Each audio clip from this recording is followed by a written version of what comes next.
ആദ്യം കൂടി നമ്മൾ ഇതിനകത്ത് ഒഴിച്ചു കൊടുക്കുക. ഹലോ നമസ്കാരം, ഞാൻ ക്രിസ്റ്റഫർ മുക്കാട്. ഇന്ന് നമുക്ക് ഉള്ളിയുടെ തണ്ട് കൊണ്ടൊരു സ്പെഷ്യൽ തോരൻ മുട്ടയൊക്കെ ആഡ് ചെയ്ത് ചെയ്യാൻ ആഗ്രഹിക്കുന്നത്. അപ്പോൾ നമുക്ക് വീഡിയോയിലോട്ട് പോകാം, സമയം കളയണ്ട. ഇതെല്ലാം ഒന്ന് അരിഞ്ഞ് വൃത്തിയാക്കിയൊക്കെ എടുക്കാം. ചട്ടി ചൂടായി അല്പം വെളിച്ചെണ്ണ ഒഴിച്ചു കൊടുക്കാം. നമ്മൾ എടുത്തേക്കുന്നത് ചെറിയ ഉള്ളിയാണ്, 10 എണ്ണം ഉണ്ട്. പിന്നെ സവാള എടുക്കുക, അതായത് ഇഷ്ടം പോലെ. അതിൻ്റെ കൂടെ 2 പച്ചമുളകും കൂടി ചേർത്ത് കൊടുക്കുക. രണ്ടും കൂടി ഒന്ന് മിക്സ് ചെയ്തതിന് ശേഷം നമുക്ക് അടുത്ത ഐറ്റം കൊണ്ടിടാം. ഇതൊക്കെ ആയിട്ട് കൂടുതലൊന്നും കരിച്ച് കളയണ്ട, ഒരു ലൈറ്റായിട്ട് ഇത് കളർ വന്നാൽ മതി. തണ്ട് ഉള്ളിത്തണ്ട് നമ്മൾ ഈ രീതിയിൽ അരിഞ്ഞെടുത്തേക്കുന്നത്. അപ്പോൾ നമുക്ക് ഉള്ളിയുടെ കൂടെ ഇട്ട് ഇടാം. നമുക്ക് ഇതെല്ലാം ഇതിൻ്റെ കൂടെ ഇട്ട് കൊടുക്കാം.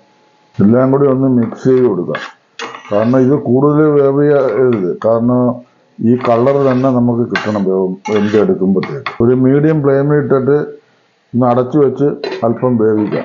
നമ്മൾ തോരന് വേണ്ടി നമ്മൾ അരപ്പ് തയ്യാറാക്കണം. അതിന് 1 കൈപ്പിടി തേങ്ങ എടുത്തേക്കുന്നത്. നമുക്ക് അതിലേക്ക് 1/4 ടീസ്പൂൺ മഞ്ഞൾപ്പൊടി ചേർത്ത് കൊടുക്കാം. 1/4 ടീസ്പൂൺ ജീരകപ്പൊടി, 4 അല്ലി വെളുത്തുള്ളി, എല്ലാം കൂടി നമുക്കൊന്ന് ചതച്ച് തയ്യാറാക്കാം. നമ്മുടെ ഉള്ളിത്തണ്ട് ഏകദേശമൊക്കെ റെഡിയായി. ഇനി ഒന്ന് മിക്സ് ചെയ്ത് കൊടുത്തതിന് ശേഷം നമുക്ക് അരപ്പ് കൂടി ആഡ് ചെയ്യാം. 3/4% ഇപ്പം പാടിയിരിക്കുക. നമ്മുടെ അരപ്പ് കണ്ട ഈ രീതിയിലാണ് തയ്യാറാക്കിയിരിക്കുന്നത്. ഇതും കൂടി നമുക്ക് ആഡ് ചെയ്ത് കൊടുക്കുക. പാകത്തിന് ഉപ്പ് ഇട്ട് കൊടുക്കുക.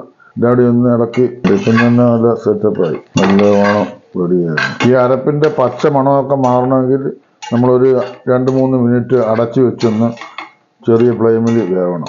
2-3 മിനിറ്റ് നമുക്കൊന്ന് അടച്ചു വെക്കാം. ഇതിൻ്റെ അകത്ത് മുട്ട ചേർക്കണം. അപ്പോൾ അതുകൊണ്ട് സൈഡിലോട്ട് ഇത് മാറ്റി കൊടുത്ത് ഇച്ചിരി വൃത്തിയാക്കി വെച്ചിട്ട് അല്പം എണ്ണയും കൂടി ഒഴിക്കുക അതിൻ്റെ അകത്ത്.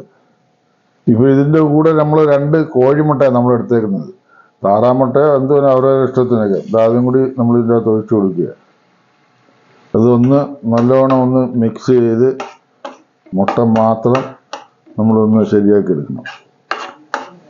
എന്നിട്ട് മൊത്തം ഒന്ന് ചിക്കി എടുത്തത് ഈ രീതിയിൽ മുട്ട റെഡിയായി. നമുക്ക് എല്ലാം കൂടി ഒന്ന് മിക്സ് ചെയ്ത് എടുക്കാം. അടിപൊളി നല്ല ടേസ്റ്റ്.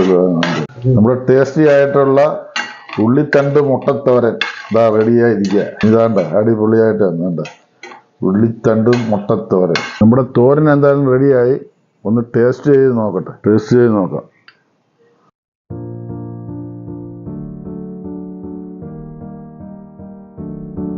നല്ല രുചിയുണ്ട്.